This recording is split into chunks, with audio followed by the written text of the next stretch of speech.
loob ha. Kailangan makaganon ka sa loob. Yan.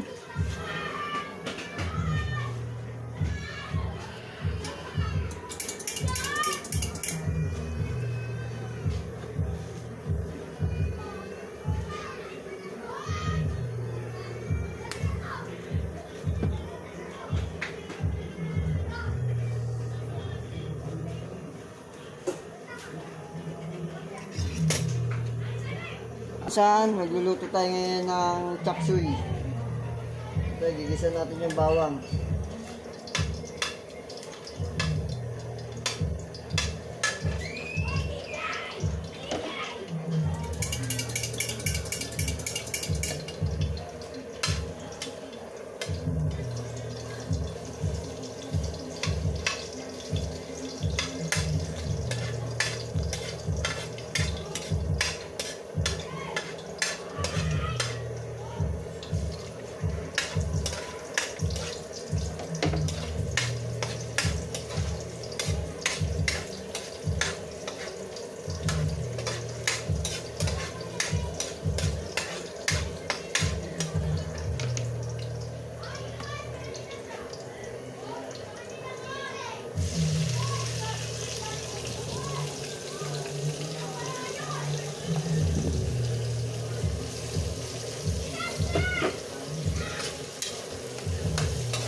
Natin yung kanyang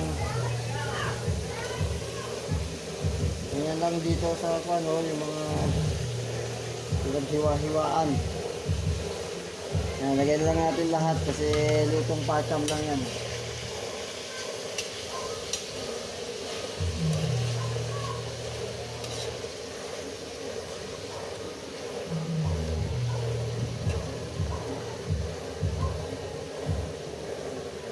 Okay. Lagyan natin konting toyo. Dato puti, baka naman.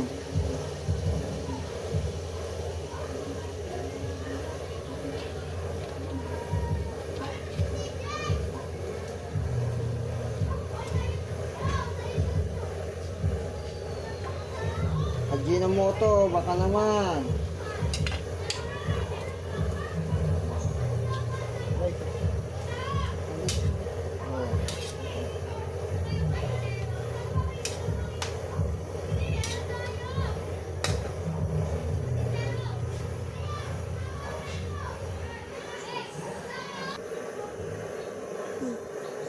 So ayan, pagka medyo kumukulo na, ayan na natin yung sabaw niya.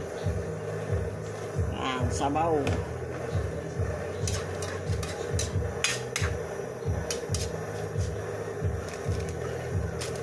Siyempre, magic sarap. Ayan, lalo pong nagpapasarap sa mga lutuin po to. Iba po yung ano niya, yung dala-dala niyang sarap kapag nilagay mo ay magic sarap. Kaya dun po sa mga gumamit po kayo nito na hindi lang po siya nagdadagdag ng sarap, nagdadagdag siya ng magic. Yan po ang magic sarap. Ayan, lalagay na natin yan.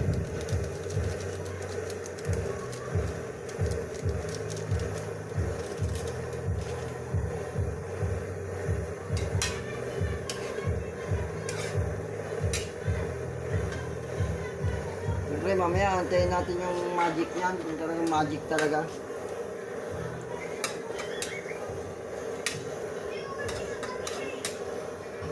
Takpan muna natin. So ayan o, titikman muna natin siya kung okay na ba yung lasa niya doon sa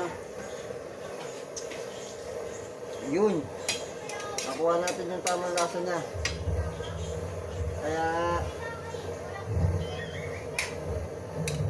Kaya mayang konti. Huwag po natin siyang i-overcook kasi hindi na masarap yung gulay kapag overcook natin. Mayang konti, hahanguin na po natin siya.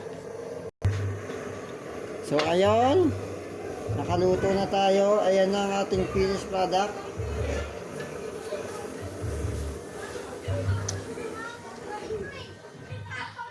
Ayan na guys yung ating finished product ng chop suey ni Insan. Okay, ayan na po siya. Luto na.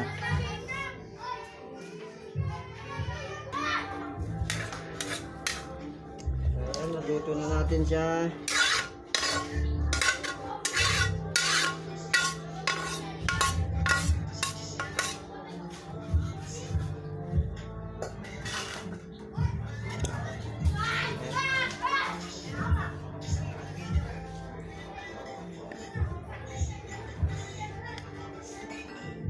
Siyempre, hindi natin palalagpasin ito nang hindi natin titikman.